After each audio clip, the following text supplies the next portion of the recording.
Welcome to another episode of VIP Awani. I'm very glad to have with me today the winner of the Nobel Peace Prize for 1996, President Jose Ramos-Horta from Timor-Leste. Thank you so much for making time to be on VIP Awani, Mr. President. There was a lot of information on East Timor and later on Timor-Leste going around the world, even to Malaysia, during the conflict years.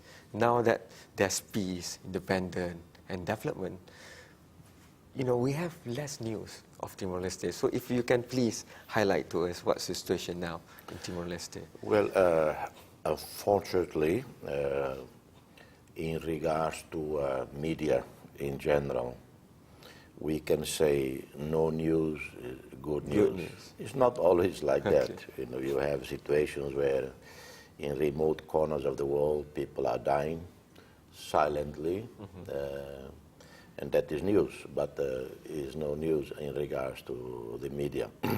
In the case of East Timor, in 2006 we had our first major political and security tension crisis that erupted at end of May, particularly got worse when we asked for outside help, particularly when our police imploded in the capital, unable to fulfill their duties to restore law and order. There was conflict between the police and the army. And there were even some shootout between the two institutions, followed by gang warfare in Dili that left many thousands of people homeless. So we asked for Malaysia's assistance together with Australia, New Zealand, and Portugal. So these countries, 4 countries, came to our rescue immediately. In the case of Malaysia, it was remarkable. I spoke with the foreign minister at the time, current deputy prime minister, minister of finance, Dr. Razak. Cabinet made a decision within hours, agreeing to our request, and within a week, 2 Malaysian warships and the paratroopers, soldiers arrived. So it was a remarkable quick response. Since the situation has calmed down, we had elections in 2007, free democratic elections, and we had some lingering problems, tensions, but in 2008, situation more significantly calmed down, the economy recovering, the problem of IDPs, this internally displaced persons, was resolved. We had an economic growth last year of 10%, real growth, non-oil growth. So I think we are doing well. We know you now as president, but the world has always known you as a freedom fighter, as a human rights advocate and fighter. And there's no greater sacrifice than taking a bullet for what you believe in, and that happened to you. More than one bullet we were made to understand. You were attacked, and you were shot, and you spent time in coma in Australia, for example. How does that change your perspective, or does that reinforce anything? How do you see life and your struggles after that particular episode? Well, you might recall the instance when there was incredible killings soon after India's independence from Britain. Muslim and Hindus in the late 40s and 50s, and Mahatma Gandhi went on hunger strike. Only his near death stopped the madness from continuing. The madness. When I was shot, February 11, the country went into a state of shock. No one could understand why, of all people, I should be targeted, because I was the one that was spearheading the dialogue I was always advocating dialogue with the so-called rebel elements who are heavily armed. I opposed the use of force. I met with them many times, created a trust in them, and they said publicly and to everybody, I was the only leader in the country they trusted. I was the only one they knew was not involved in the messy crisis of 2006. So they believed I could resolve the conflict. Then suddenly I was shot. The man who involved in the attack on me, and is now dead, he was shot dead by my security. He was a real psychopath, a madman, unstable. And no amount of dialogue was able to really soothe the problems in his mind. And because of what happened to me, the country stepped back from the brink of civil war. What I fear most, as I was lying there bleeding, is that if I were to die, people will start killing each other. That thought came to you yes. when you were lying down, Yes, hurt. Yeah. And I told the some security people that soon after rushed to see me, and I said, what's going to happen to this country? Because I knew, if I were to die from that incident, there will be a significant violence. So the country was literally paralyzed, shell shock. Everybody waited, and well, I survived. I was hit twice, close range, powerful rifle, explosive bullets. The doctors were surprised that when I got to the clinic, I had lost more than 4 liters of blood out of 5. So they were surprised that and I was still talking and calmly explaining to the doctors what had happened.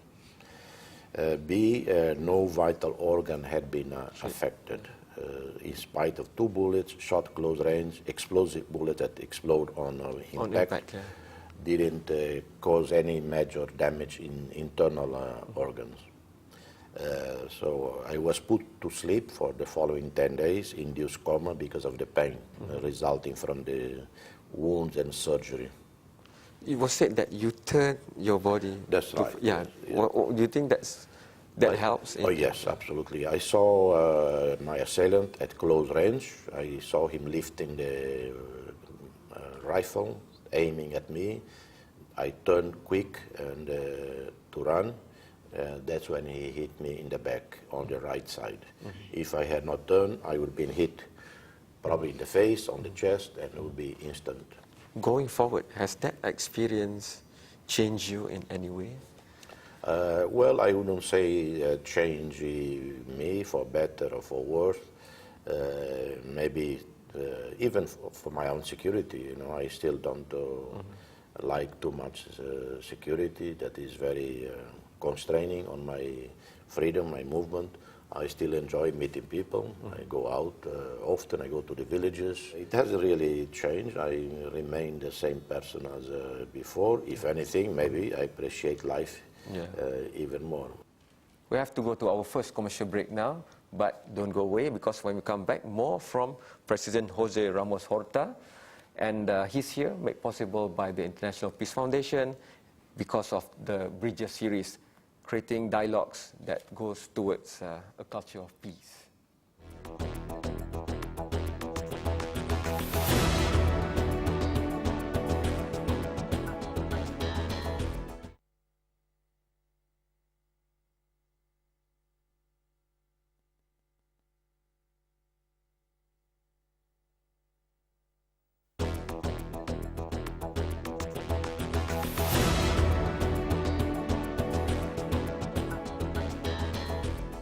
Thank you for still watching VIP Awani, and I'm here with President Jose Ramos-Horta of Timor-Leste. We want to share you with the world now. Your expertise is not only confined to Timor-Leste. You have a lot to share in the fighting for freedom and human rights for everyone around the world. You have spoken a few days ago on Mindanao, for example. But there are a lot of hope now President Barack Obama being in charge of United States of America has given people around the world hope. There's this global citizenship that people have solidarity across continents and borders and race and religions. But we still have big conflicts around the world. We have conflicts recently in Gaza which cannot be accepted at any level. We have conflicts even within our near countries like Myanmar still pending, not being solved. How do you look at all this? Well, the election of President Barack Obama is no doubt an extraordinary event. For me, it is almost like God has done finally justice to the black man. After thousands of years, going back to the Roman times, when blacks were enslaved, and then through the European colonization, uprooted by the millions from their ancestral homes in Africa to the Americas, and then used and abused, until only a few decades ago. And it seemed like God decided to redress this injustice done to blacks and decided to put an African descendant as president of the most powerful nation on earth. Because maybe Barack Obama, being who he is, coming from an actually very humble family, with origin going back to Africa and years in Asia, he understands the various civilizations, he understands human poverty and suffering, and he will bring to the office, to the White House, some real experience in terms of dealing with human beings and in terms of the suffering and how to address the root causes of the conflict. So I believe he will play an important role in bringing to an end the 60-year Israeli-Palestinian conflict. He will have to be much more balanced than previous presidents in regard to the Israeli-Palestinian conflict. There is an asymmetry, of power in the Middle East in regard to Palestine and the Israelis, whereby the Palestinians are the underdog, and the Israelis are David. He has to bear in mind that the larger victims are the Palestinians. And beyond that, I think, I don't know how much more he can do in terms of dealing with Myanmar. I refer to two issues you referred to. Malaysia and other ASEAN countries have done their best all these years, and to no avail.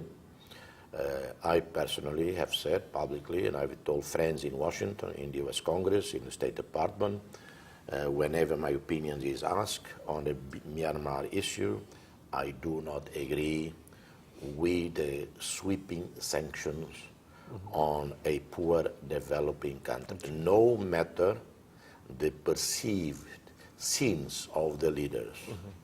Because of the failures of leaders, because of the sins of leaders, as others see it, you cannot impose sweeping sanctions that are so detrimental to the vast majority of the poor in that country. America is not only the most powerful in terms of economy, but their military might is incomparable to others in terms of vis-a-vis per se, ones against one. But it's so hard to advocate to a person who has strength, to have passive resistance. For example, Mahatma Gandhi bowing down on the road with the British on their horses, that was a scene to capture our imagination. But to do it now, what you're saying, that for the Palestinian even, in the face of great evil things being done to them, do not fight back with force. How to advocate that in this day and age when it's easier to even fight asymmetrically if they have the biggest, most sophisticated weapons? We go for guerrilla warfare and suicide bombing, for example. How to advocate passive resistance like what Gandhi did, like what you advocate also? Well, the Palestinians should ask themselves whether the strategies first started by Yasser Arafat in mid-60s have worked for them. It has worsened only their situation, got them international recognition, unlike in the 60s where they were completely ignored, but with tremendous bad public relations for the Palestinian movement. I was asked a question once by a Palestinian student in London after I had spoken at the London School of Economics, and he asked me, how come you, Timor-Leste, so small, you managed to get your independence, and we, Palestine, much bigger, and we are not? I answered by saying I do not wish to lecture anyone about their own struggle. Each problem has its own history, its own emotions, passions, and you cannot have a blueprint recipe for every situation. However, because he asked, I told him, if the 4 million Palestinians in Gaza, West Bank, and Israel proper were to opt for the Mahatma Gandhi civil disobedience, peaceful protest, sit back, sit down, do not move, refuse to work, what would Israel be able to do? They would break Israeli economy, they would paralyze Israel. Israel couldn't kill all of them, wouldn't dare. And they would have the sympathy of hundreds of thousands of Israelis who would join. They would have the sympathy of millions around the world. They would achieve much more than the current ineffective rockets fired into Israel settlements that bring only this massive retaliation. So as much as Israel has to restrain itself. Israel policies have caused a lot of suffering, and the suffering result in this anger on the part of Palestinians. Palestinians don't blow themselves up. Palestinians don't take violence into the streets or Israeli homes out of nothing. They have done it. They are doing it because decades of humiliation. However, it is time, I think, for the two sides to step back. And I should hope that Hamas also step back and reevaluate their own stance on the non-recognition of the Israeli state. If they were to drop that totally unacceptable position that call for the extinction of the Israeli state, non-recognition of Israel. Because I do not believe, I don't agree with some members in the international community that say Hamas is a terrorist organization. Yeah. Well, it was President George W. Bush, it was Condi Rice, the Europeans who enthusiastically pushed for elections in Palestine, in West Bank, and Gaza. Yes. And Hamas entered the elections with international scrutiny. They won. Having won, then Israelis, Americans, Europeans turned around and said, well, sorry, after all, we didn't like this election result. Yes. So we are branding you terrorists. Well, it is a total discredit to the democratic process. They should have given a chance to Hamas and the rest of the Palestinians, rather than immediately start to undermine Hamas. So they created this situation. They have to take responsibility also for that, not just to blame Hamas and victimize further the Palestinians. I have to go for another short break, but when we come back, we still have President Jose Ramos-Horta from Timor-Leste.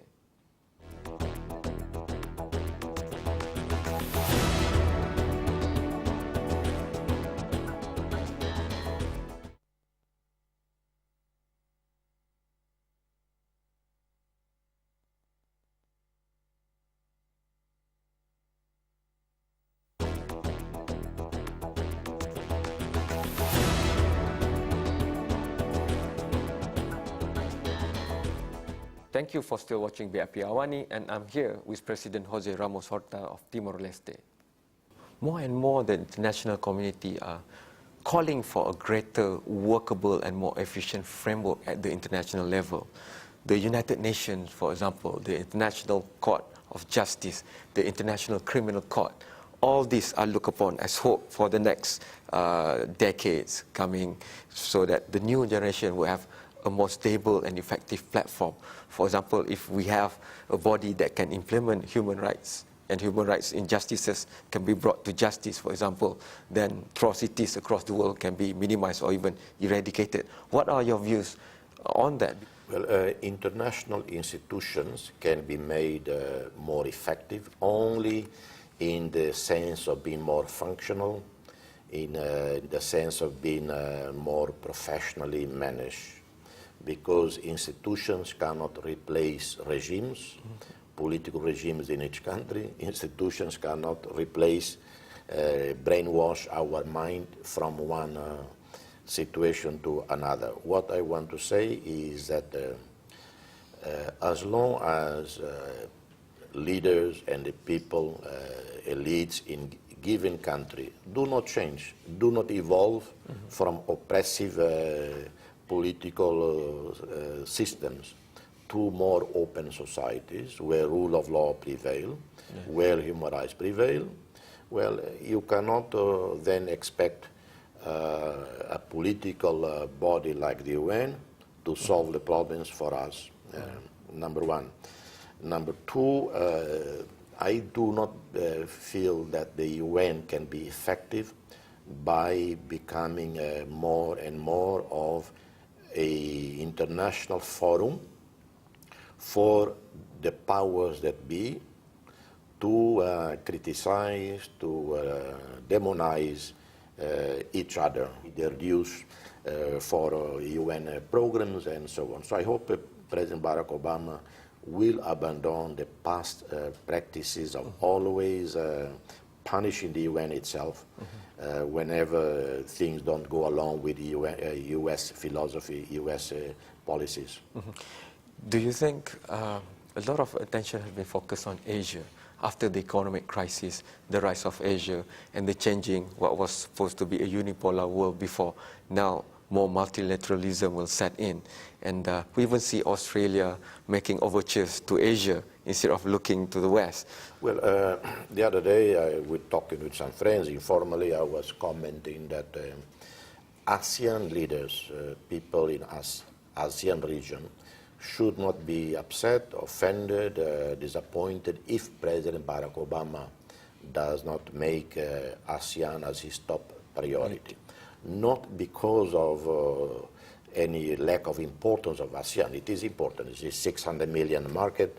But it is precisely because, in spite of all problems lingering in Burma, I think ASEAN countries can feel happy that the region is largely peaceful, stable, and largely relatively prosperous. Yes. So it is not going to be a headache, a problem, and a priority for Barack Obama. He has to focus on U.S. domestic scene, economy particularly, Middle East, Iraq.